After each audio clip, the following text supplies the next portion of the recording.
Halo, assalamualaikum warahmatullahi wabarakatuh. Ada yang menanyakan ya ke saya di kolom komentar tentang BAB berdarah. Jadi saya buatkan video ini saja ya supaya bisa menjawab pertanyaan tersebut. Ya kemudian kalau teman-teman ingin informasi tentang BAB berdarah ya bisa tonton video ini. Nah, kira-kira apa sih yang terjadi jika kita mengalami BAB berdarah?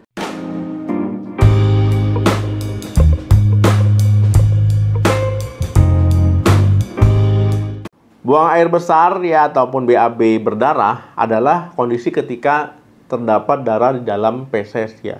Nah, darah ini bisa terlihat pada feses penderita ataupun ketika ya teman-teman itu sedang membersihkan area ya duburnya ataupun anusnya ketika cebok ya.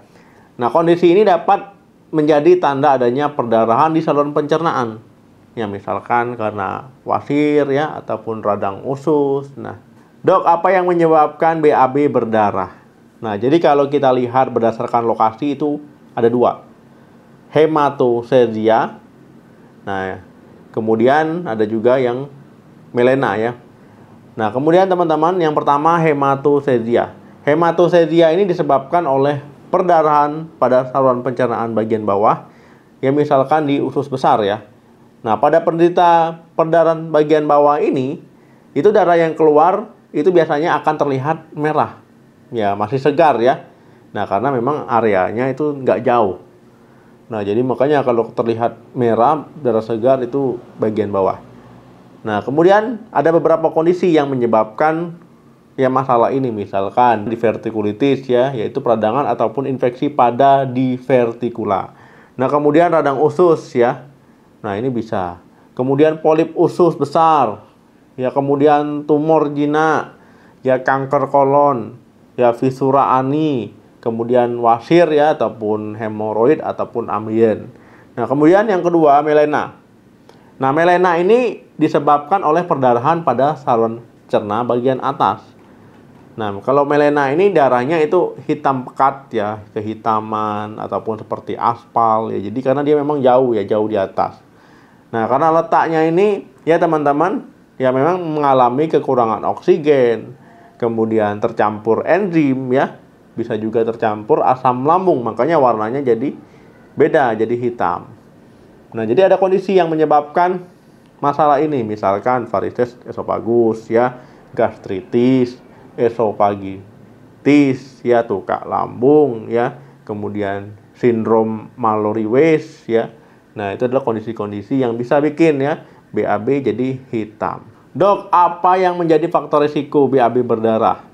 Nah, teman-teman ya, ada beberapa faktor risiko yang meningkatkan orang bisa mengalami kondisi ini. Ya, itu teman-teman ya mengalami perut kembung, ya mengkonsumsi minuman beralkohol secara berlebihan, ya sembelit ya ataupun konstipasi, kemudian ada riwayat perdarahan saluran cerna pada keluarga, usia lanjut, nah itu juga berisiko. Nah, apa gejala saat BAB berdarah? Nah, untuk gejalanya ya tentu ini akan terlihat ya. Ada perubahan warna pada fesesnya, ya tergantung ya dari lokasinya tadi. Bisa merah segar, ya bisa kehitaman.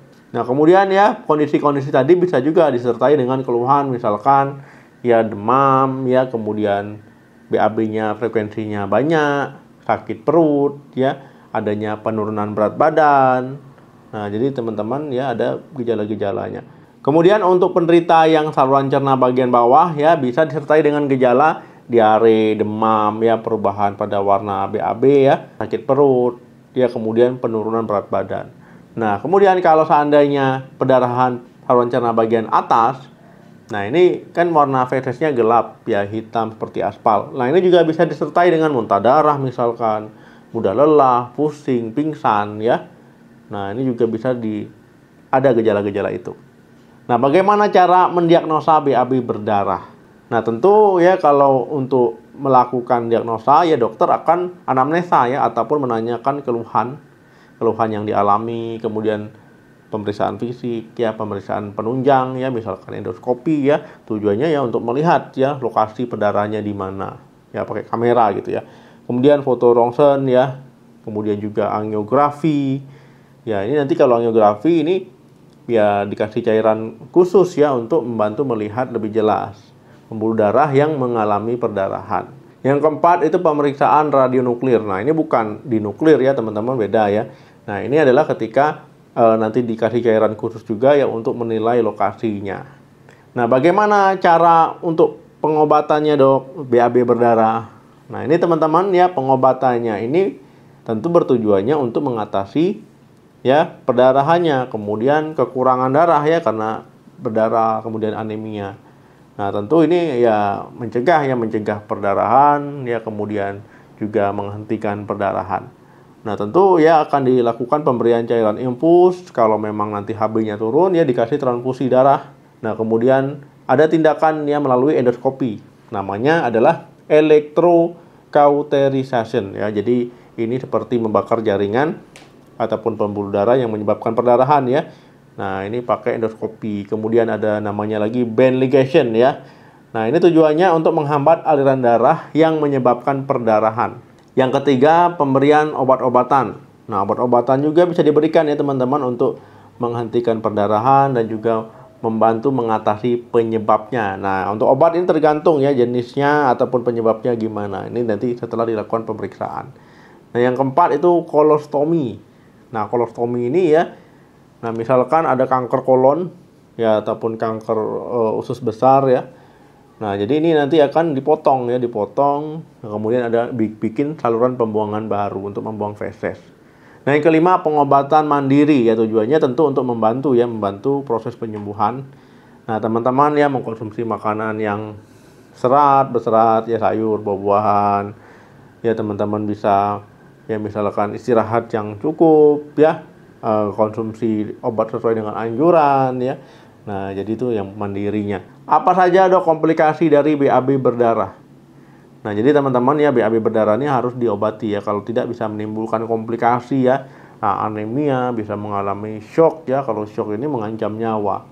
Nah, jadi memang harus diobati. Kalau seandainya BAB berdarah ya jangan dibiarkan, apalagi tidak berhenti ya. Nah, misalkan sudah sampai ada keluhan. Nah, kemudian bagaimana cara mencegah BAB berdarah? Nah, untuk pencegahannya teman-teman ya, konsumsi makanan yang sehat, yang bergizi ya. Kemudian teman-teman olahraga rutin, jaga berat badan, tidak merokok, ya istirahat cukup, kelola stres ya. Kalau ada penyakit tensi tinggi itu dikontrol, diobati. Kolesterol tinggi juga harus dikontrol, diobati ya.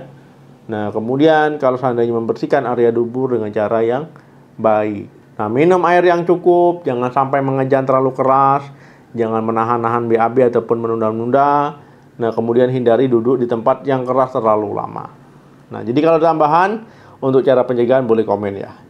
Terima kasih yang sudah nonton video sampai habis. Jangan lupa di like, di share, subscribe channel ini. Sampai ketemu lagi. Salam sehat, sampai jumpa.